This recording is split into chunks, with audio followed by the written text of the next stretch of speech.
नमस्कार दोस्तों, कैसे हो आप। उम्मीद करता हूँ अच्छे ही होंगे।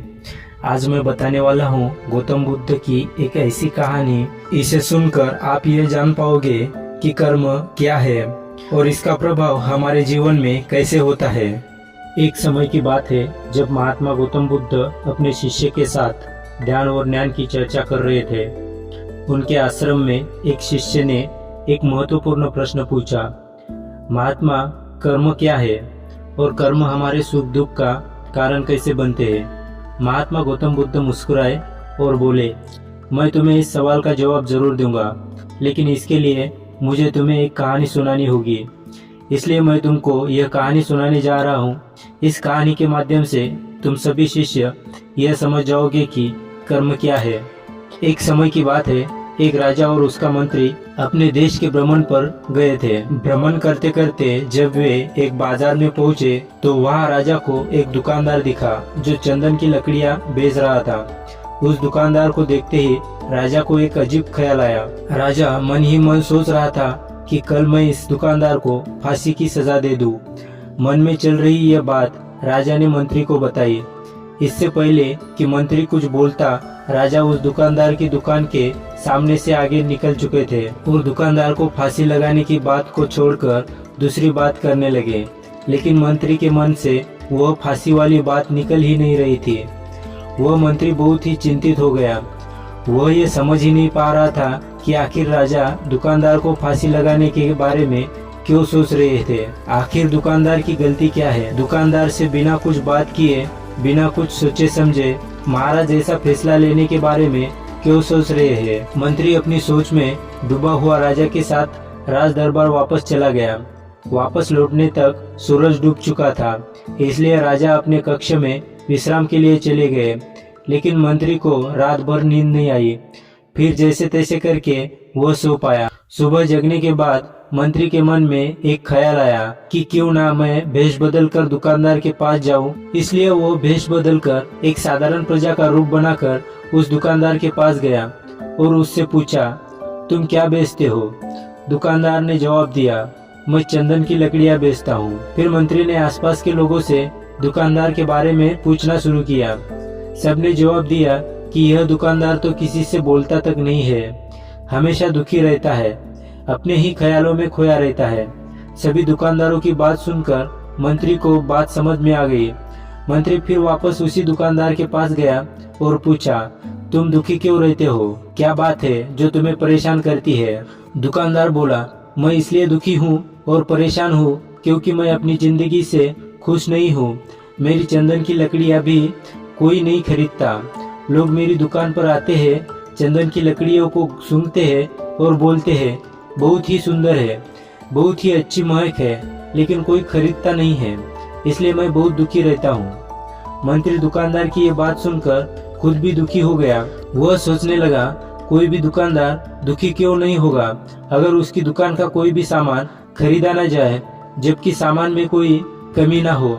मंत्री सोचने लगा कि यह दुकानदार तो पहले ही अपने दुखों की वजह से इतना दुखी रहता है, फिर भी राजा के मन में इसे फांसी देने का ख्याल क्यों आया। पता नहीं क्यों राजा इस दुकानदार को फांसी पर लटकाना चाहते हैं। अर्थात राजा के मन में आए हुए इस विचार का उत्तर अभी तक मंत्री को नहीं मिल पाया था। मंत्री ने फिर दुकानदार से पूछा, भाई क्या हो अगर तुम्हारी दुकान की सारी चंदन की लकड़ियाँ ऐसी ही रखी रह जाए, कोई भी इन्हें न खरीदे तो।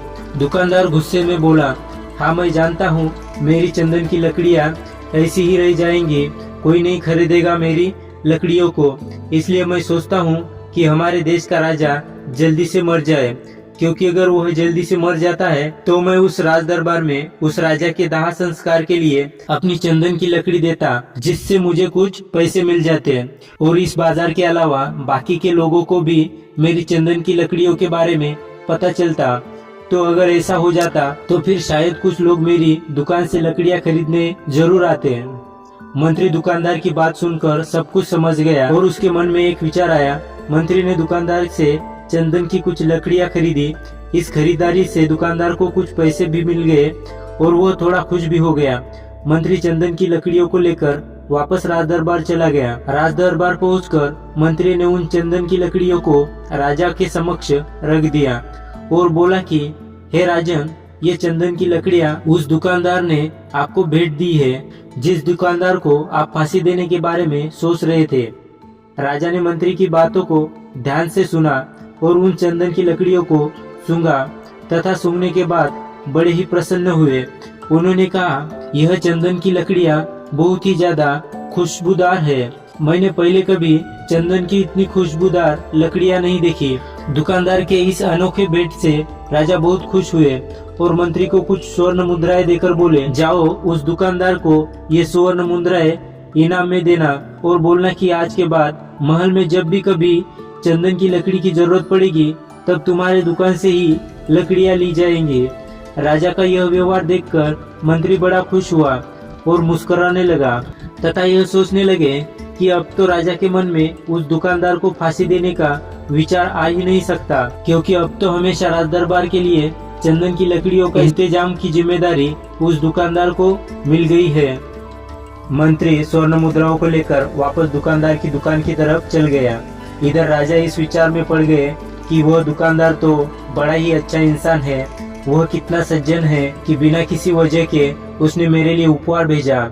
जिस वक्त मैं उसके बारे में यह सोच रहा था कि मैं इसको कल फांसी दे दूं, तब शायद उसके मन में उस समय यह विचार चल रहा था कि राजन पहली बार मेरे दुकान के सामने आए हैं, क्यों ना मैं उनको अपनी सुंदर और खुशबूदार लकड़ियों को भेंट करूं। और आज उसने मुझे भेंट भी किया। बेवजह ही मैं उसको फांसी देने के बारे में सोच रहा था। इधर मंत्री दुकान के पास पहुंच गया। मंत्री ने राजा के द्वारा दी गई स्वर्ण मुद्राओं को दुकानदार को देते हुए कहा कि जिन चंदन की लकड़ियों को कल मैं खरीद कर लेकर गया था, उन चंदन की लकड़ियों को राजा ने बहुत पसंद किया और इनाम के तौर पर तुमको यह कुछ स्वर्ण मुद्राएं दे दी है। साथ ही साथ मंत्री ने उस दुकानदार को यह भी बताया कि अब आज के बाद राज दरबार में जब कभी चंदन की लकड़ियों की जरूरत पड़ेगी तो सारी चंदन की लकड़ियां तुम्हारी दुकान से ही ली जाएगी। दुकानदार मंत्री की बात सुनकर बहुत ही खुश हो गया।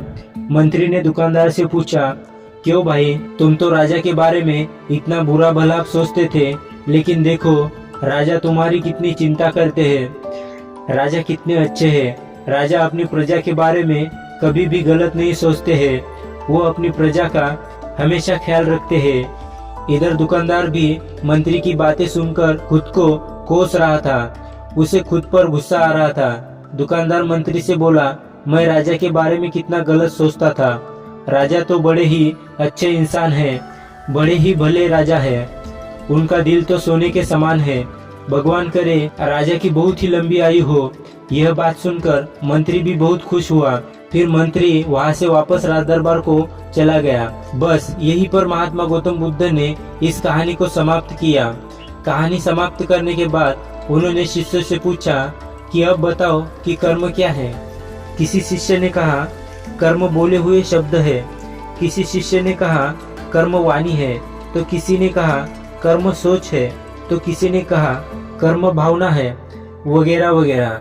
अपने सारे शिष्यों का जवाब सुनने के बाद महात्मा गौतम बुद्ध ने बताया कि कर्म हर एक इंसान की खुद के विचार होते हैं।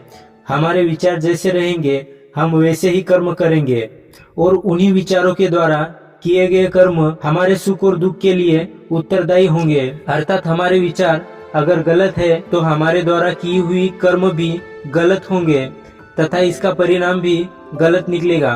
परिणाम स्वरूप हम दुखी रहेंगे। अगर हमारे विचार सही रहेंगे तो हम सही कर्म करेंगे। सही कर्म करेंगे तो फिर सही फल मिलेगा, जिससे हम सुखी रहेंगे। इसलिए प्रिय शिष्यों, अपने विचारों पर ध्यान दो। विचारों पर ध्यान देने से ही तुम्हारे कर्म अच्छे हो सकते हैं। इस कहानी से हमें ये सीखने को मिलता है कि हमें कुछ अच्छा हासिल करना है तो हमारे विचार भी अच्छे रहने चाहिए। अगर हमारे विचार बुरे हैं तो हम भी बुरे हो जाएंगे। उम्मीद करता हूँ कि आज के इस वीडियो से आपको कुछ नया सीखने को मिला होगा। वीडियो पसंद आए तो वीडियो को लाइक और चैनल को सब्सक्राइब करें। धन्यवाद।